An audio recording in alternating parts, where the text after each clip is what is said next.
Hello, good evening, and welcome to Scotland at 7. You will have noticed that, and we can't blame the clocks going backwards or forwards, that we're slightly late tonight. Apologies, just goes to show how live we are. But yon COVID thingy that's going on has caused us to readdress some of the issues that we're going to talk about tonight. And talking about them, I'm delighted as always to be joined by our good friend to the programme, William Duguid, who is joining us. Welcome to the programme and delighted to have you, William.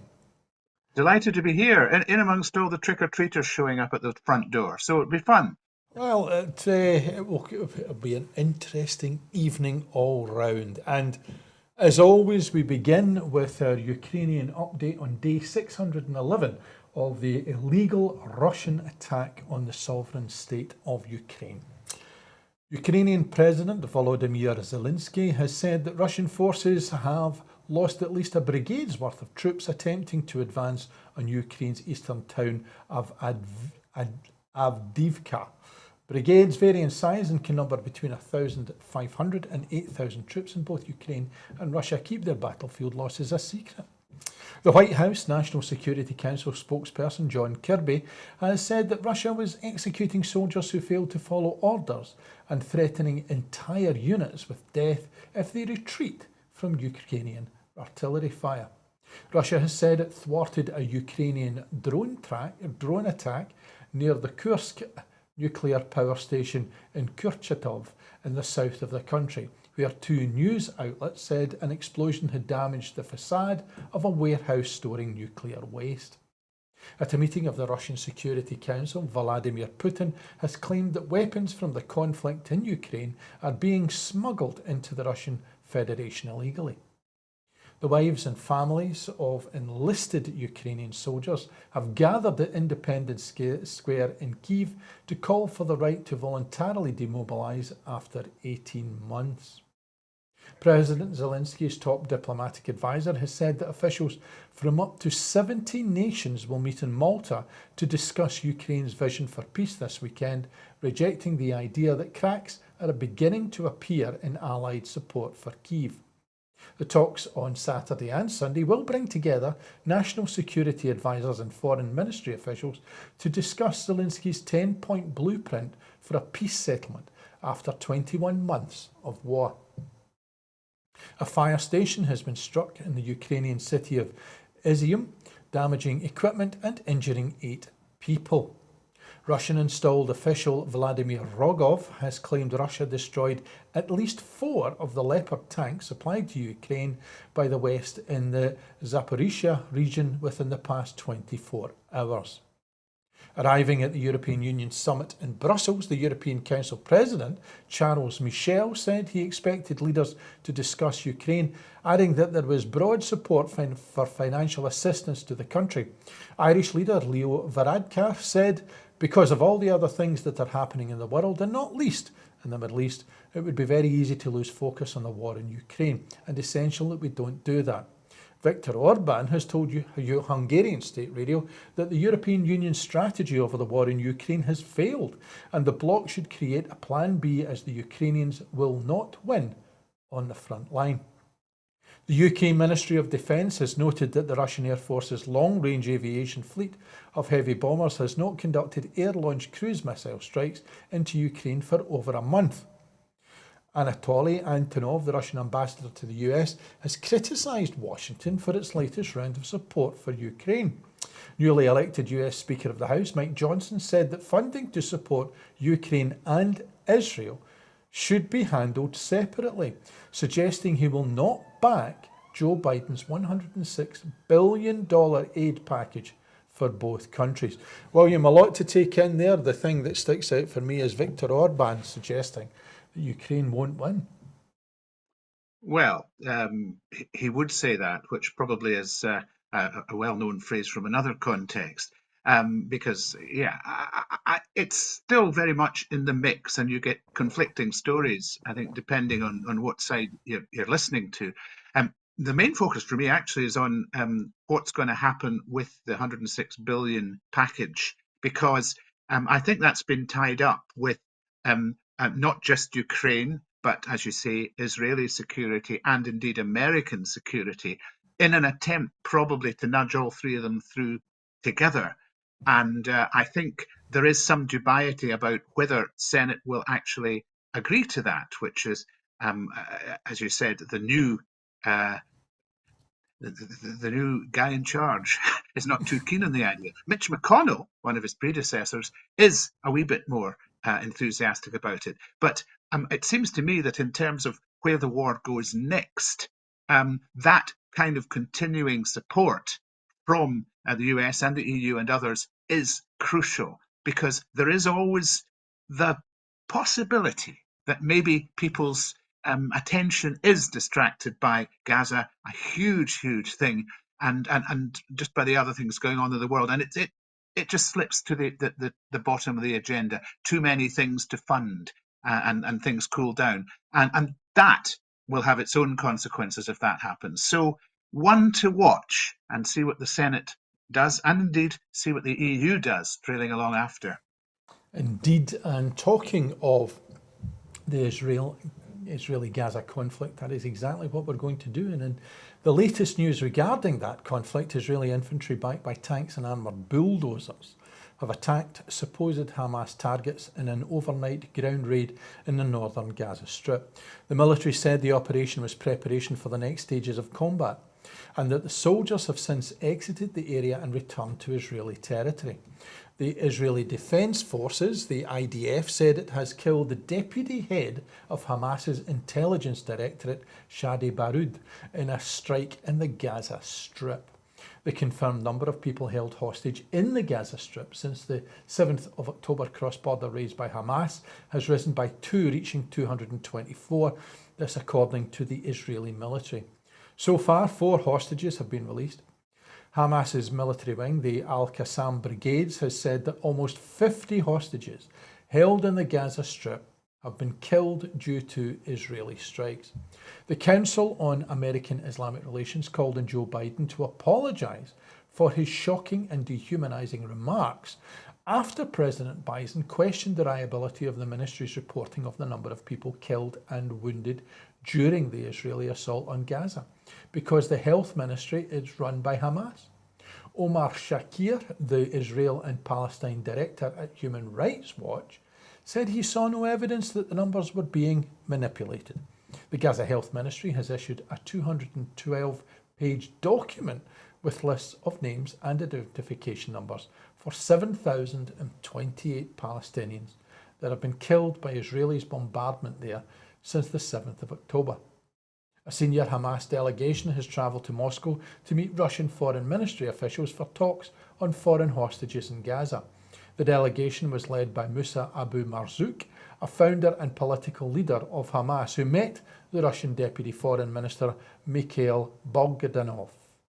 Arab nations have linked hands with the global south to challenge Israel and its Western backers to end the bombing in Gaza at the start of a rare 2-day emergency debate at the United Nations General Assembly.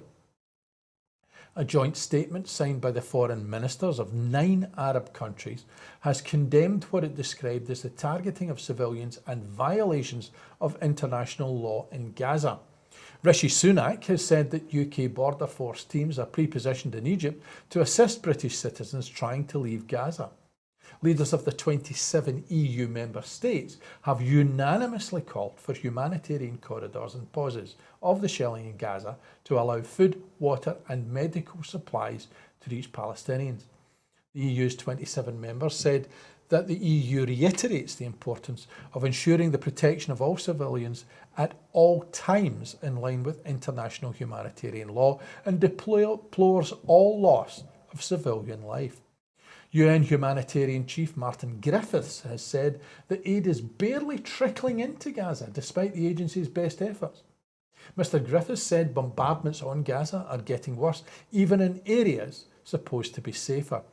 The United Nations Relief and Works Agency for Palestinian People has said that it expects its fuel supply to run out today. The agency has been sharing its supplies in order to allow trucks to distribute aid, bakeries to feed people in shelters, water to be desalinated, and so that hospitals can keep incubators, life support machines, and other vital equipment running.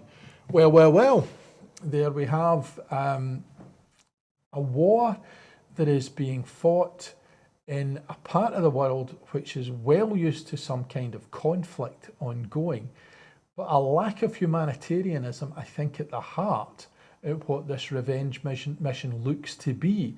And it's causing a bit of problem for quite a few political leaders. I think it will cause a problem for political leaders. I think many of them will have to look at statements they've made when this is over, if it's ever over. I mean, its consequences will last for years, if not decades. But if this phase of things does come to an end, and we see what the actual results were, I think a lot of political leaders who have been quite forthright in their statements and who have perhaps been a wee bit negative about people offering any other interpretation of what's going on, including in their own parties. I think they will have to be walking back a lot of those statements, because I think this has the potential to be utterly horrific in humanitarian terms. Normally, that's in sort of everyday life, if you like. Gaza would be expecting 500 lorries of aid just in the normal course of business. Right now, we're running at about 33, and the place is being bombed to pieces. I think it's quite possible that if the Israeli Defense Force temporarily stopped bombing things just at the minute, but kept the pressure up on humanitarian aid not getting in, or at least being severely constrained, then much of the damage is already done, and there will be many deaths as a result of what has already happened. So the world is looking at a humanitarian catastrophe, in my view, and the politicians don't seem to be the ones taking it seriously. I think that the people in the street have got a better idea about things than the politicians right now, and maybe the right idea about some things. All violence against civilians is to be condemned, whether it comes from Hamas, whether it comes from the IDF. And collateral damage is no sort of excuse. We've seen a refugee camp this afternoon shelled, 47 dead to get one Hamas bigwig. And that sort of collateral damage, to my mind, is not acceptable. And the excuse of human shielding is not acceptable. And I think ordinary people realise this. But for some reason, the governments of the world are not picking up on it, and they're not reading the room, and they're going to pay for that. And I think that one of the interesting things, crudely, and I think it has been pointed out to the Labour Party, is that as it stands at the moment, there are potentially more pro-Palestinian. The crudeness of it would be to divide it down religious lines, but I think that it's more sophisticated than that. That crudely there would appear to be far more pro-Palestinian voters out in the UK than there are pro-Israeli supporters, and therefore finding yourself backing internationally the Israeli Defence Force as opposed to backing those people who have suffered at the hands of international ignorance, one might put it, would appear to be an electoral strategy that is daft. Well, it persists, and you're seeing people disciplined for putting their point of view, and you're seeing folk like Suella Braverman talking about pro-Palestinian. That's the Palestinian people. It's not pro-Hamas. It's pro the Palestinian people in Gaza, and the people on these marches are being condemned as taking part in hate marches. That is just insane. Ordinary people do not glorify in violence one iota. They want this to stop. And they want some sort of solution to this thing, which didn't start on the 7th of October by any sort of calculation. It started, if not 75 years ago, then probably longer. But it has been building towards this. And it has taken an egregious outbreak by Hamas to trigger it. And I have no idea why they did that, when they did that, and it's to be condemned. But the fallout from that is going to last, as I say, for years and decades. Indeed. And talking about the attacks that are being made. First Minister Humza Yousaf has been facing severe racist abuse on Twitter after Elon Musk called him a blatant racist. He has faced a torrent of racist abuse and remarks after Elon Musk, South African billionaire and owner of the recently rebranded social media platform X, previously Twitter, responded to a clip posted by the Twitter account End Wokeness, calling the First Minister a, quote, a latent racist. The clip was taken from Humza Yousaf's speech as Justice Secretary in 2020, following the murder of George Floyd by Derek Chauvin, a white Minneapolis police officer in America. In his speech, Yousaf addressed the Scottish Parliament as part of a wider debate and showing solidarity with anti-racism and expressed anger. Okay, it's right in front. Yep. And as we move to the UK COVID inquiry, here we have at the UK COVID inquiry today, Lee Kane, the former Downing Street Director of Communications, said that Boris Johnson had the wrong skill set to lead the country through the pandemic, leaving his senior aides, quote, exhausted by constantly changing his mind on crucial decisions. Mr. Kane told the inquiry the severity of the crisis required firm and constant leadership, which the former Prime Minister was quite simply unable to provide. Kane also described Johnson's words at a press conference in spring 2020 as, quote, unhelpful. When the Prime Minister indicated that the UK could get the COVID virus under control within 12 weeks, as it set a very unrealistic expectation of where the nation needed to be at that point. Kane also asked by the inquiry's lawyer whether he agreed with WhatsApp messages from Dominic Cummings, the former top 10 aide, number 10 aide, which suggested not a top 10 aide at all, a number 10 top aide, suggested that Johnson might not be up to the job. Kane said, I think that's quite a strong thing to say. I think that will probably be clear in COVID, he continued. It was the wrong crisis for this Prime Minister's skill set, which is different, I think, from not potentially being up for the job of Prime Minister. Dominic Cummings was cross-examined over his time in the Cabinet Office at number 10, and in particular about some of his foul-mouthed WhatsApp messages. Cummings complained the Cabinet Office was terrifyingly shit. Cummings dismissed the Prime Minister's approach as jaws made wank, as the inquiry was showing a WhatsApp exchange between Cummings and Kane, lamenting Johnson's resistance to lockdown. Johnson had claimed that the real hero of the film Jaws was the mayor, who kept the beaches open when there was a risk of a deadly shark attack. Cummings said he cut down Cobra meetings to avoid the involvement of the devolved administrations. He said he wanted Michael Gove to deal with the leaders instead. Well, the right story for tonight, of course, is the UK COVID inquiry. My apologies for going off on a tangent. We can leave Elon Musk for another time. But for this time, William, I think aside from the foul-mouthed rants, there's some things in there about cutting down on Cobra meetings in order to get the Scottish and Welsh and Northern Irish elected governments out the road.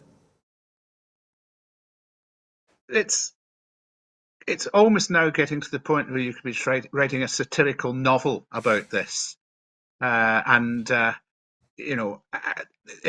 These folk are really playing their hand really badly if they want to keep the respect of the Scottish people.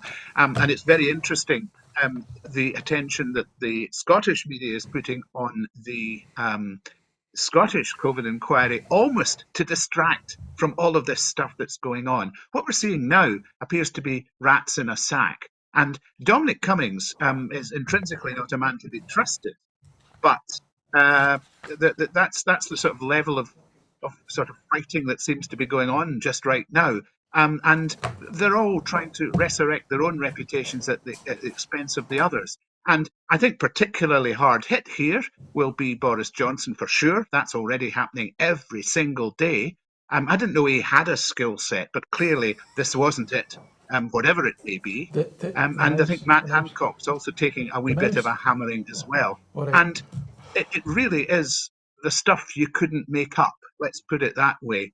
but it's been served up for us uh, quite egregiously. And it just seems to get weirder and weirder. And of course, we're building up to the big appearance by Boris Johnson himself when that ultimately happens. And goodness knows where we will be by then. Yeah, I think all we can do is sort of sit agog and look at the people who've been governing from Westminster for the last little while and just thinking, can we really have done this as an electorate, putting them into power? Because everything that might have been predicted, and I'm sure Dominic Cummings has said that he will have predicted that Boris wouldn't be up to things, but hey, nevertheless, just stuck with it. But everything we might have predicted about that whole setup with Boris Johnson is coming I'll get it. agonizingly true. Just everything you hear, you think these people were not fit to deal with any of this, and they didn't want folk to know about it, so they just carried on regardless. And it may turn out that the partying is not the thing that we'll remember from this, but what we will remember is the absolute mess that existed in the Cabinet Office and elsewhere um, from really February 2020 onwards, when they weren't paying enough attention to what was going on and they weren't prepared and they were taking their holidays. And then March, when they were too slow to lock down. And I believe that Nicola Sturgeon and the Scottish Government were pressing them to do so, but still they just left it that wee bit too late. And I think it is true that an earlier lockdown, I don't want to preempt the inquiry, obviously, but that an earlier lockdown would have meant a shorter lockdown and a less savage one. But it wasn't to be. And really, all of us, and I mean pretty well all of us, because we'll all have known somebody who died of this, will have paid the price.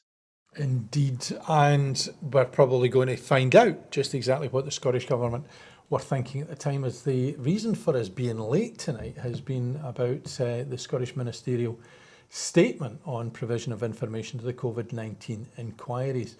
And it was in a statement to the Scottish Parliament today that the Deputy First Minister, Shona Robison, set out the position of the Scottish Government in relation to the provision of that information to the UK COVID-19 inquiry.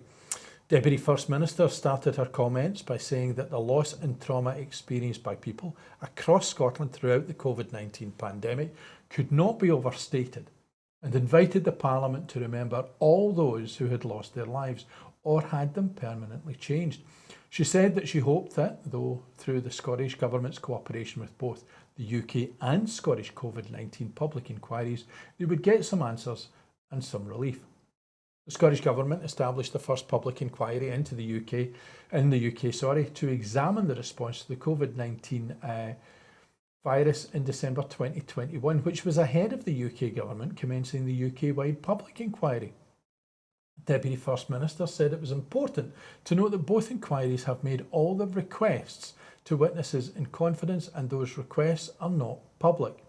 Ms Robison said that to date the Scottish Government had provided the inquiry with all the materials it requested, and that would include emails, messages, submissions and advice to ministers, and papers from key decision-making meetings, including the Scottish Cabinet. In total, more than 19,000 documents have already been provided to the UK inquiry, and this figure continues to grow. Shona Robison, the Deputy First Minister, emphasised that the Scottish Government did not routinely use systems such as WhatsApp for decision making. Decisions are routinely made in minuted meetings or through formal submissions to ministers, and all relevant records of both of these have been provided to both inquiries already. In June, the UK inquiry asked for summaries of all WhatsApp and similar groups related to coordination, logistics and day-to-day communication, followed in September by a request for the actual messages exchanged within these groups. Some of these messages were personal, including photos of individuals' children and personal medical details, and in order to comply with their obligations as data controller for the contents of the messages, the Scottish Government wrote to the UK inquiry on 5th October requesting a Section 21 notice to provide the legal basis for providing the information within the messages. The Scottish Government received that Section 21 notice yesterday, and Ms Robinson said that work was now well underway to fully comply in accordance with the timetable set by the UK inquiry. This will mean that over 14,000, mainly WhatsApp messages, from various groups and individuals over the period of the pandemic will be shared in full and unredacted by the 6th of November. She also pointed out that the Scottish Government has a clear records management policy, including transcribing and storing salient information from informal communications such as evidence of decision making to a centralised record system, adding that the Scottish Government's duty to create and retain records has remained consistent throughout the period looked at by the inquiries and has been fully complied with under the Public Records Scotland Act 2011 and any other legal obligations. William, it goes on and it goes on and it goes on and it goes on, but ultimately at the end of the day, it's that core issue of ensuring that people get some kind of answer to it. And I think that having government by WhatsApp appears to me a bit like going to hell in a handcart. Yeah, I think so. You shouldn't be doing your government business by WhatsApp. There may be WhatsApp groups that discuss things that are around, when meetings are and where they are, and obviously, with some of the Cummings emails are something exceedingly more personal than that. But in terms of policy making, no government should be using WhatsApp as one of its primary tools. And the Scottish Government has said that it's not doing that, which to my mind, makes a lot of the furore of late something of a storm in a teacup, because the decisions that were made, which is the important thing that we should be looking at, should have been set down in official documentation, some of which, or most of which, they've already produced. You mentioned 19,000 documents. It should all be there. There shouldn't be anything extra that WhatsApp tells you in this case. So I think probably the media and others have been making such a song and dance about this for the last 5 days, it is now, just to make it look like they're all as bad as each other.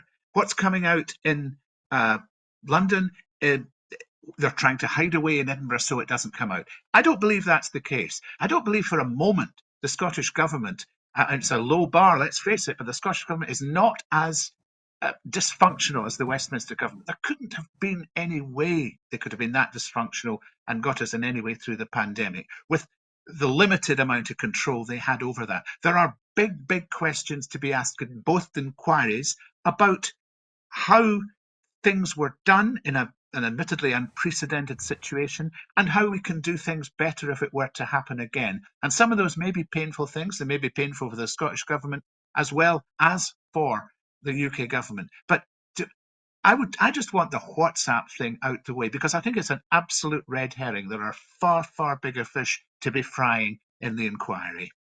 Well, talking about being in the hot oil, Tory peer has said that Boris Johnson prioritised Brexit over COVID at the start of the pandemic. This is Lord Bethell, who was appointed a health minister in March 2020. Who has said that Brexit was prioritised over tackling COVID-19 in the early days of the outbreak as the UK inquiry into the response to the pandemic is gathering pace.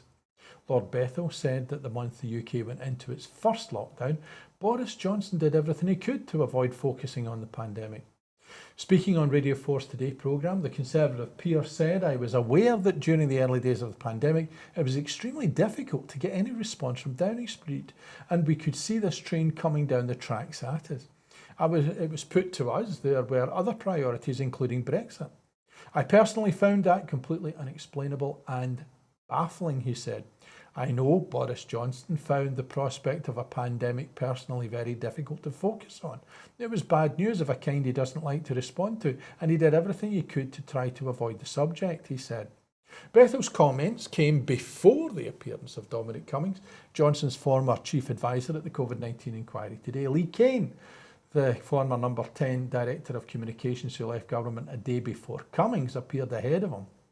Bethell told the Today programme the culture in Downing Street at the time was chaotic, describing it as an office culture that had gone badly wrong, where bullying and chaotic behaviours had become normalised. The peer said after backing Johnson for Prime Minister, he felt very let down things went as badly as they did. Chaos, chaos, chaos. It's almost as if the Conservatives had aped Tony Blair, the three priorities for their government is chaos, chaos, chaos. It's dysfunctional, it's rudderless, it's running about changing. I mean, I see that today or yesterday they're not going to close all these ticket offices in British Rail. HS2 has already been U-turned on. It doesn't seem, I mean, it's almost as if they're in a cul-de-sac spinning on the top of a wheel. Yeah, they know they're in trouble, but they can't get out of it. And the biggest hope, to be honest with you, is that Keir Starmer and the Labour Party mess things up. I think it's as simple as that. Because whatever else may happen, the next election at Westminster is going to be a slam dunk for Labour.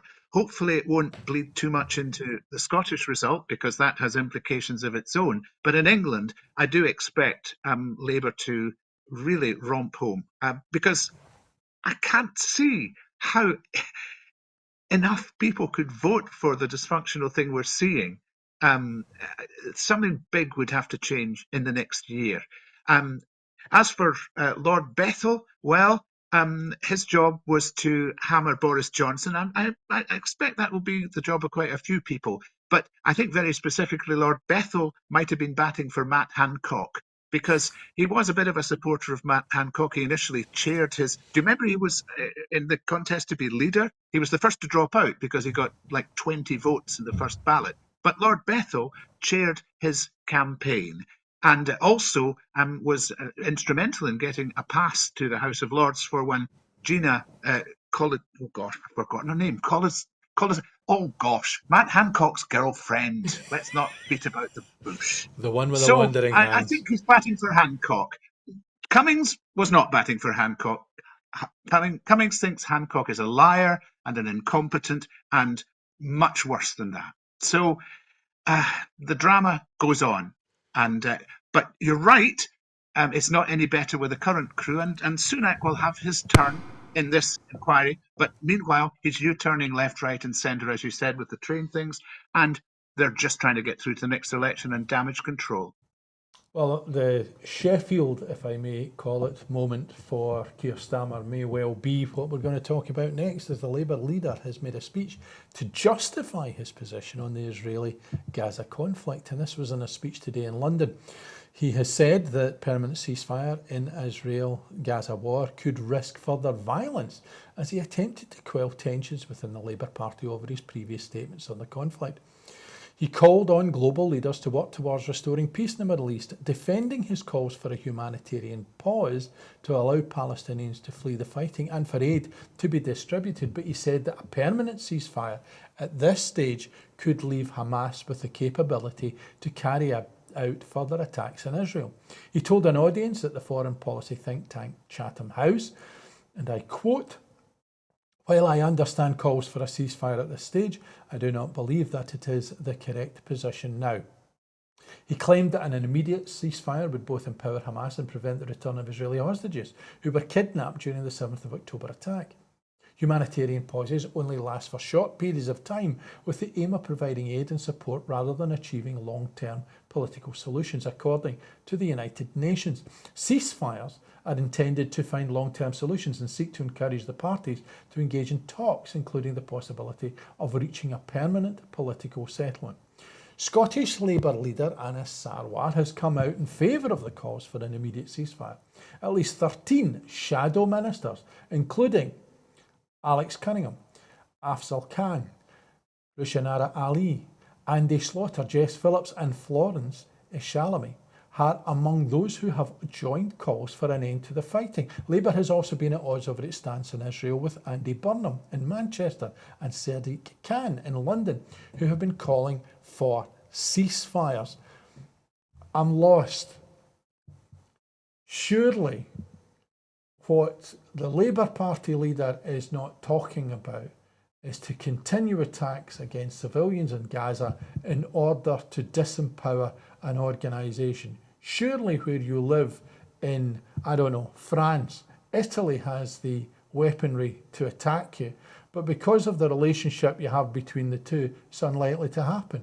Surely we should work on that relationship between the two rather than working out whether or not one has more weapons than the other. Well, it's a very, very long-term process to work between the two. But for me, the short-term calculation is um, how many people die if you have just a humanitarian pause, and how many people die if you have a ceasefire? And uh, is the Israeli Defense Force saying it can't defend itself against Hamas at all? Because obviously it had an egregious failure on the 7th of October, but that was way out of line and suspiciously so, I might add. But we'll visit that another day. I don't know what went on that day. But are they saying that a negotiated ceasefire is impossible, whereby Hamas say they won't attack, and to be blunt, the IDF should be able to deal with them if they do? It seems to me obvious that more people will die if there is just some half-assed humanitarian pause, which allows aid to trickle in, but the buildings aren't there, the infrastructure isn't there, the society doesn't work, it's been bombed to pieces. There needs to be a stop, or a huge number of people will die. It's as simple as that. And Keir Starmer is dancing on the head of a pin when he says, well, we'll have this sort of pause and that'll be better for all sorts of, I don't know, artistic merit reasons. Amnesty International thinks that's a bad idea. Oxfam thinks that's a bad idea. Both of them say that only a negotiated ceasefire is going to move this thing forward at all in a way that won't be disastrous. So Keir Starmer had better read that particular room in the Labour Party pretty soon, I think.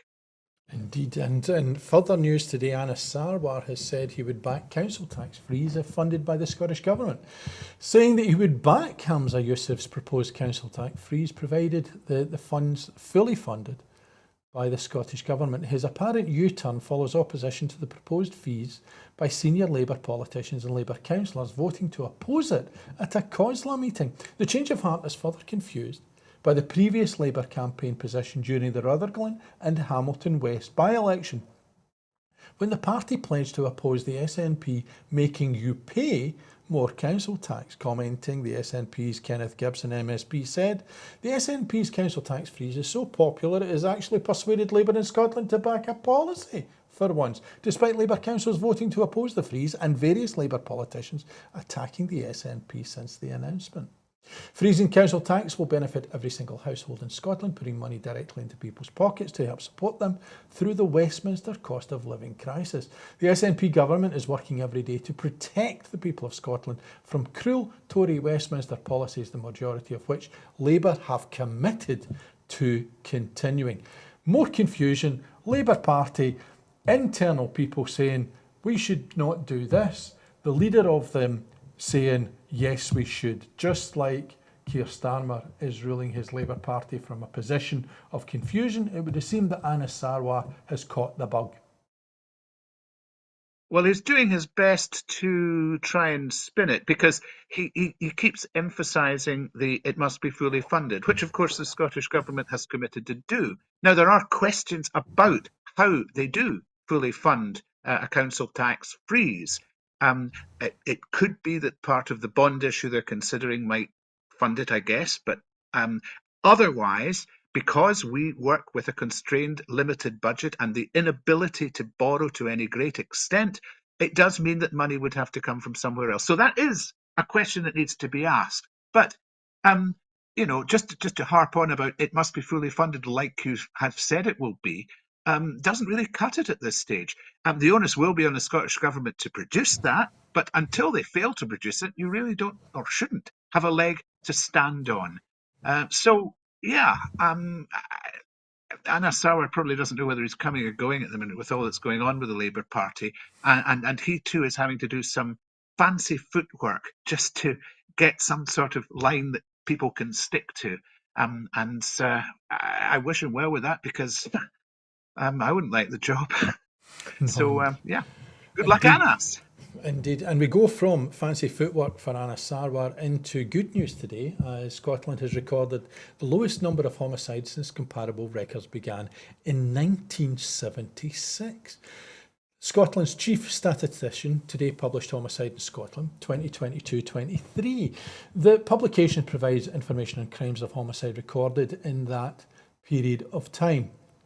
And during 2022 to 23, the 52 victims of homicide were recorded, 2% or one victim fewer than the 53 victims recorded in 2021-22. And that was the lowest number of recorded victims since comparable records began in 76. Over the latest 10-year period from 2013-14 to 2022-23, the number of victims fell by 16%, from 62 to 52 by 10. Over the latest 20-year period, covering 2003 up to 2023, the number of homicide victims in Scotland has fallen by over half, 52%, or 57 victims, from 109 to 52. The biggest reduction in homicide victims over the last 20 years has been amongst young people aged 16 to 24. In the 5-year period from 2003 to 2007-8, there were 126 victims in this range. This dropped to 24 across the latest 5-year period, 2018 to 2023. And commenting, Justice Secretary Angela Constance said, "Every life lost to homicide is a tragedy, and my condolences go out to anyone who has lost a loved one in this way." These figures show there are fewer such tragedies, with the number of homicides falling to a new record low, coupled with the fact that recorded crime in Scotland remains at one of the lowest levels in the past 50 years, showing that our communities continue to be safe places to live. Whilst I welcome this continued decrease in homicides, I recognise that there is more we need to do to prevent violence and reduce harm when it does occur. That's why our violence prevention framework is so important in its aim to prevent and divert people away from violence, supported by more than £2 million of investment. Police Scotland said that all 52 homicides committed in Scotland in 2022-23 had been detected, and that it had been successful in solving every one of the 605 murders committed since the single Police Scotland National Service came into being in 2013. And amongst there, plenty of good news, William. Don't think we'll see it anywhere in a BBC website, but certainly downward trends, going the right way, and showing that some of the policies seem to be making a difference. Yeah, I mean, I think the improvement probably goes back quite some distance to when the Violence Reduction Unit of Strathclyde Police, as it then was, got started in 2006 or thereabouts. The previous year, Glasgow had been the murder capital of Europe, and I think there had been something like 134 homicides altogether. And so that's a community-led approach that was working a lot better than just trying to chase after the bad guys full stop. It's a lot more subtle than that, but certainly I think that was the start of it, but it has continued very well. And to be honest, things being as they are in society right now, and at a fairly high pitch, you would have thought that there might be more trouble than there actually is. So I think it is good news, but I think also it's a time not to rest on our laurels and to, if you like, carry on the good work with a community-led approach that has perhaps contributed in a big way to this result now. And we go from good news in Scotland to bad news for a baddie, as Trump allies have lost their lawyers after failing to pay legal bills. 3 of Donald Trump's top allies, who amassed huge legal expenses in defending themselves from either criminal charges, convictions, or defamation lawsuits, have lost key lawyers after failing to pay 6- and 7-figure bills, adding to the mounting legal problems they face. The legal bills of the ex-Trump advisor Steve Bannon, former Trump lawyer Rudy Giuliani, and MyPillow CEO Mike Lindell underscore the scale of the criminal and civil charges that ensnare them. The 3 ex-president's supporters who pushed various false claims about disinformation about Trump's 2020 election clause.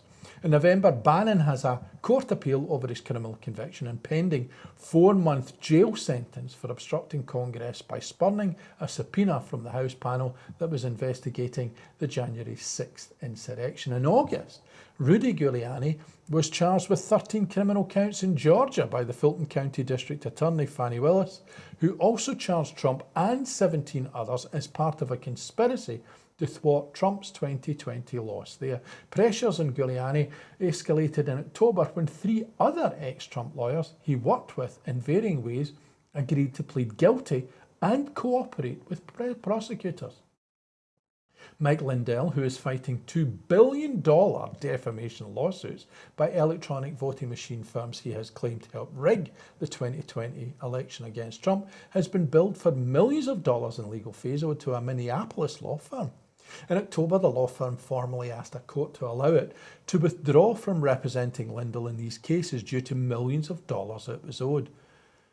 On another legal front, a top lawyer for Bannon and Giuliani has dropped them and filed claims for monies owed. Robert Costello and his firm, which has represented both Giuliani and Bannon, have filed separate claims against them for $1.4 million and $480,000 respectively. A court judgment has been issued against Bannon for the $480,000. It is unclear when and how much Giuliani may pay Costello and his firm. It has been alleged that Trump and not Giuliani is responsible for the unpaid bill following a meeting with Costello and Giuliani earlier this year in Florida, when Trump is alleged to have said he would, and I quote, take care of, unquote, Giuliani's legal bill. On top of the past due legal bills, Giuliani and Bannon now are also locked in ongoing legal battles. In Georgia, Giuliani's legal situation seems to have become more perilous after lawyers Jenna Ellis, Kenneth Chesebro, and Sidney Powell, who had worked in varying ways with Giuliani as he pushed false claims in Georgia and elsewhere about Trump's loss, pled guilty in October and agreed to cooperate with Willis's office. Bannon is due to stand trial next May on the New York State charges that he defrauded donors on his non-profit We Build the Wall project, which has already led to 3 pleas or convictions of Bannon associates. William, if we thought the Westminster government was dysfunctional, then they have a blueprint in America with the circus. And ain't it a circus? Yeah. The world is dysfunctional at the minute, and we seem simultaneously to have elected a whole bunch of useless politicians, and worse than useless. This is interesting, principally to my mind, because of what you mentioned about the 3 folk in Georgia who had basically copped a plea, because Giuliani, to my mind, is the big target. If Giuliani can be swung to take a misdemeanor or lesser felony charge and can testify against Trump, that they would see as the beginning of the end game. So if, and it is a big if because it is just an allegation, if Donald Trump did say he would take care of the legal bill for Giuliani and then didn't do so, that may prove to be a costly decision.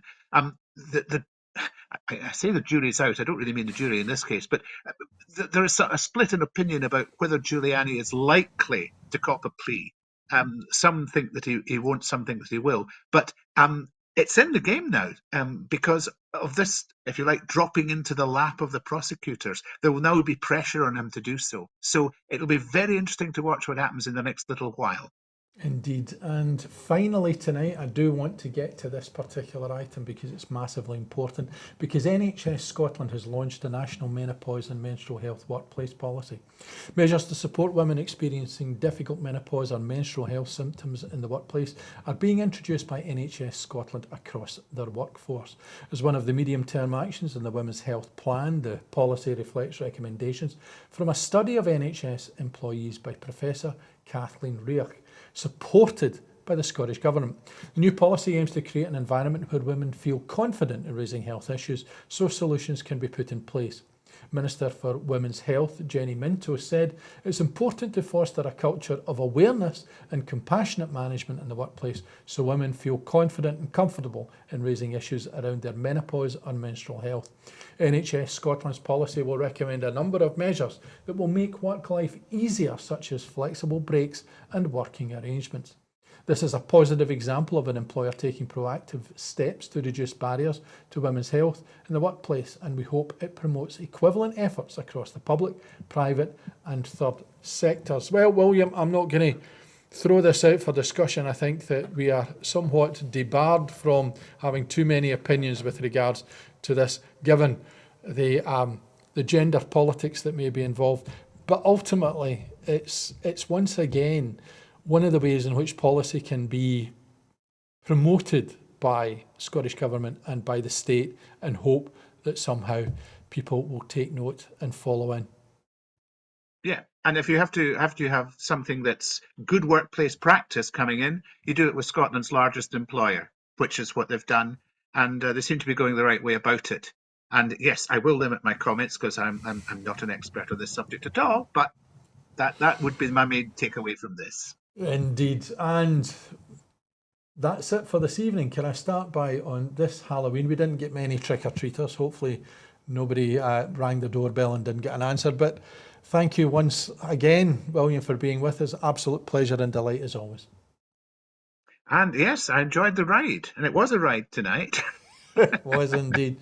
And that is it for this evening. But before I go, I just want to remind you that here at Broadcasting Scotland, we depend on the generosity of you, our supporters. So to everyone who has donated and to everyone who has signed up to make a regular monthly payment, on behalf of everybody here and everybody who's involved behind the scenes, thank you very much.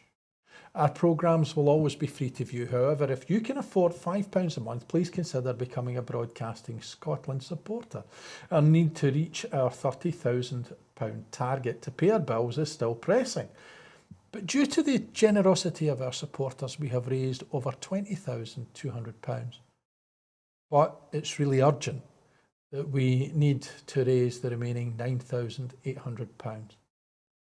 And if you have any way of donating your time, becoming involved with us here, please make contact, whether it be behind the scenes or indeed, if you think you can do a better job of it than some of us presenters, please don't hesitate to get in contact with us and come and give it a go. But from me, Donald C. Stewart, here in the Broadcasting Scotland studio, on behalf of all of us here, it's good night. Thank you for watching.